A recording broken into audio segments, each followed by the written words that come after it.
got one that can see.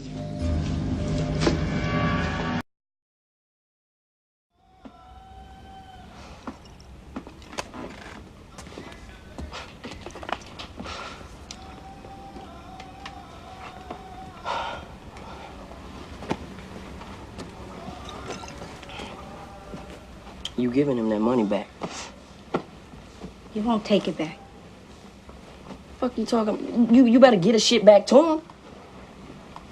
Even if I wanted to give it back to him, Anthony, he wouldn't take it back. Wait. What the fuck you talking about if you want to give it back?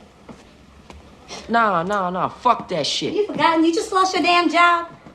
We need that fucking money. We don't need his money. Yeah, well, Anthony, I'll tell you what. You start bringing some real money in here like a real man, and then I'll think about giving it back to him. Until then, I don't want to hear shit. You need to get your tight ass together. That's what you need to do, and stop feeling sorry for your damn self. I mean, sometimes it's like you ain't even the same man I knew before the war. That's who I was in love with. That's who I thought showed the fuck back up here. I don't know who the fuck you are. So wait, you just suck his dick so good, he just start throwing money at you, right? What's with you? Why you so damn paranoid? I ain't fucking him. Not at this moment, you ain't now. But the motherfucker ain't sniffing around here tossing money in your motherfucking face for nothing. Yeah, well, I sleep with you every night, don't I? You know, Juanita, that's a damn good question. Come on. Go ahead.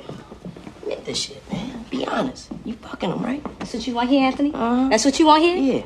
Fine. I'm fucking him.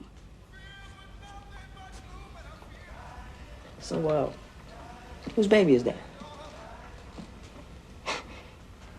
Don't even answer that shit. No, you're right. I ain't gonna answer it. I mean, shit. You, Anthony, you the big Marine man with no damn job. You know every fucking thing. But answer this for me. If you think I'm jiving you so much, Anthony, why the hell you with me, huh? Why the fuck you with me? What, you think I need you? You think I need this shit? Fuck, you can't get a decent job. You won't fuck me. The only time I get to hold you is when you're having one of them silly-ass nights. Shut the fuck up. Shut the fuck up. You don't know, girl. You really don't know. Don't you fucking walk away from me. You better get the fuck off of me. Don't walk away from me, Anthony. Let me go. Don't you whip out there. I'm gonna kill you, girl. Don't you ever run up on me, ever. Ever run up on me again. I'll fucking kill you, Juanita. Fuck off me. Shit.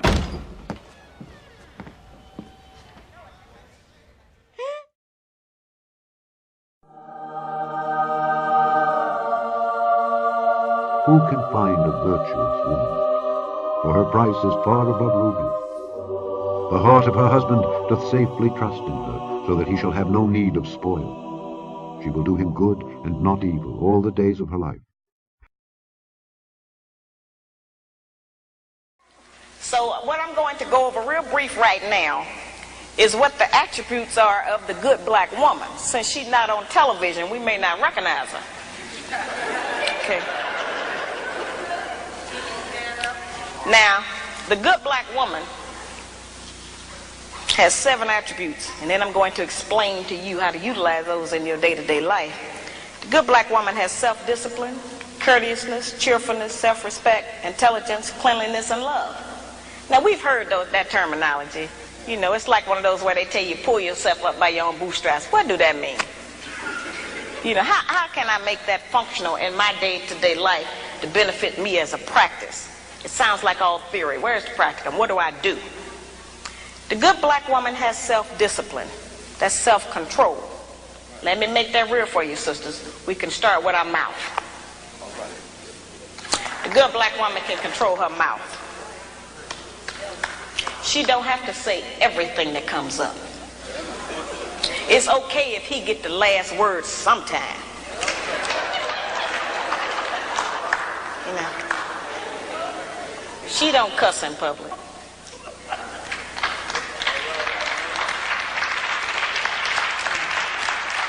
And she works on not cussing in private. She don't tear a man down with her mouth because they can't out-argue us. Can't nobody out-argue us. I have charged that we nag our men too much. We keep our men's head tied up so much with our petty grievances about our personal relationship that he don't have time to think and plan for our future. Because he got to deal with what's going to happen with us every day. You know, it's real odd. When the black man come home, he almost have to do a wind test or stick his toe in the door. He don't know what's waiting. He don't know who in there today. He know it's a possibility that there's some kind of new monster that he didn't even know about yesterday. So, you know, we need to not make it like that. We need to not be so vicious with our mouth. You know, men are not petty like that. They're not going to out-argue us. And it has been proven that verbal abuse is just as harmful as physical abuse. So let's not use our mouth to do that to him. The good black woman is courteous. She says, thank you, baby.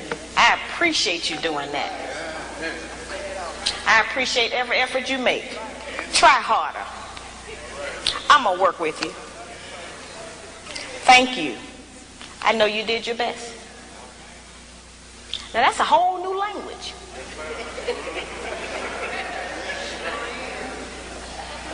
But just to say that during the course of the day, every day, with the man that you're trying to be with or want to be with, will make our life easier. We can't get it if we don't give it. We keep wanting them to give us and do something for us that we refuse to do and give to them. It don't work like that. The good black woman has self-respect. She don't have to go out naked just to get the attention of a man.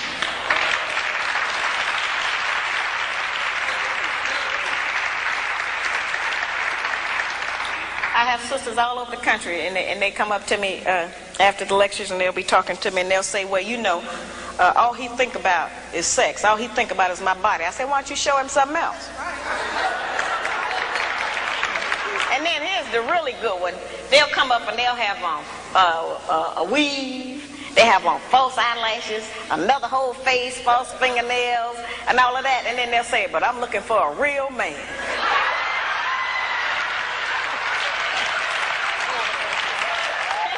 It's real deep. I say, why? What do you want a real man for? The good black woman can pull a dress down without thinking that it devalues her. She doesn't have to use her body because she has so many other good attributes about herself to get the attention of a man. We can take the sisters in a position to take all of the charge and sexual energy out of the black community by just dressing differently. We have the power and control over that. That don't stop you from being beautiful. You know, that don't stop you from getting a man. And it certainly puts things on the right perspective so some other judgments can be made other than physical. It don't take no knowledge, wisdom, and understanding to have a sexual reaction. That's the most base. We spend less time doing that than anything else we do. So, you know, that doesn't always have to be the forefront issue. We know we are capable of that. The good black woman has intelligence, meaning that she knows how to behave properly in the streets. She's not in the wrong place. Some of our women don't know what else to do other than go to the bar. They need some activities. Some of our women thinking that staying home on the weekend is some kind of sin. Some of our women think that if they don't have a new outfit to wear every day, that they're going to self-destruct. You know, we have a lot of just that kind of nonsense going. Every time we buy new outfits and clothes or whatever, all we're doing is sending money out of our community. We don't own no clothing stores. If the white man closed the shoe factory, we'd all be here barefooted tonight. We don't own no shoe factories. You know, very base things that we don't own, that we put our money into and demand we have to have them. A lot of times our men look at us and know that he ain't never going to be able to make enough money to give us all of the things we say we want. And don't no man want to be with no woman who he constantly got to deny her the things that she says she wants. That represents failure to him, to have to always, you know, not be able to provide us with what we ask for. One of the ways we can do that is to start being satisfied with less. You know, the good black woman is clean. Now that's a hard one. The good black woman try to keep the house clean. Good black woman is clean by her own body. You know, a lot of those things we kind of take for granted, but all of our people don't know about that. There are people who are angry with me because I even described the fact that some of us as sisters don't have the proper personal hygiene, as if that don't exist. We have too much falsehood and pretense going about our condition. Everybody that's dressed up ain't clean. You know, that's just the truth. We have to look at our condition in the light of truth. Stop reacting emotionally and pretending that just because we don't want to deal. One of the most difficult things that I deal with out here is trying to teach our people the difference between an actual fact and an opinion. Our people think that they can accept or reject truth based on how they feel about it. Your feelings don't change the truth. The truth is just going to be there. You can feel any kind of way you want to feel about it. Those kind of emotions have kept us from growing. Because anything we don't like, we just reject that and say, well, I don't believe that. That don't mean that it's not the truth. It just makes you a disbeliever. The good black woman practices non-possessive loving. Now, y'all know that's a hard one. Now, envy is wanting what someone else has. And jealousy, of course, is just selfishness. Non-possessive loving is not an easy one for us to practice. And, of course, I have a lot of sisters and some brothers who are in disagreement with me saying that. But the actual fact is that our men are outnumbered about 5 to 1. And nature is going to require that the men take responsibility for more than one woman and her children. Most of our men have children by more than one woman anyway. So I don't know why that was such a surprise, allegedly, when I said that. The black man has not been waiting on me to tell him he could have more than one woman. You know, I'm in agreement with the rest of y'all. I don't think he should do that, but I feel like you did. There are some things perhaps about the nature of our man that we have been given some definitions about that are not true. There are some things he can do that we call him a dog.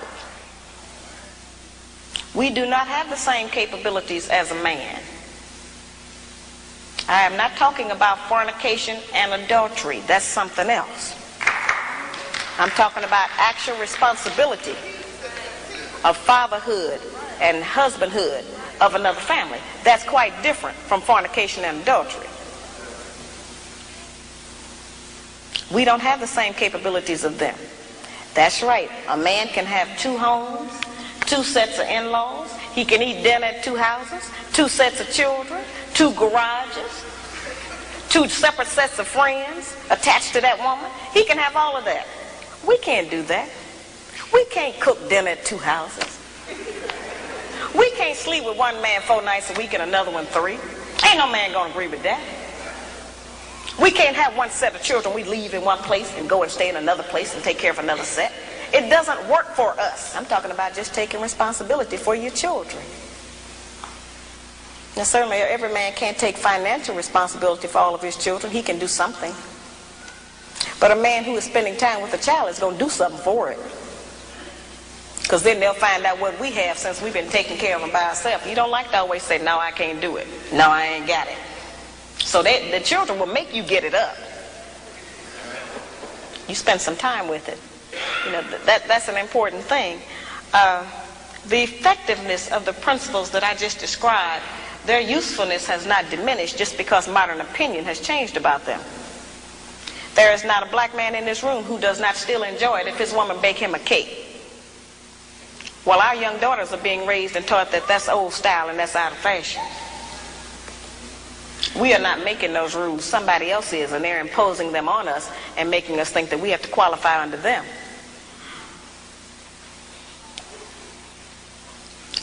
I tell the brothers, just like I tell the sisters, if you have a woman that you've been working with for months or years, and you can't get that woman to get in agreement with your program, then get rid of her and get another one.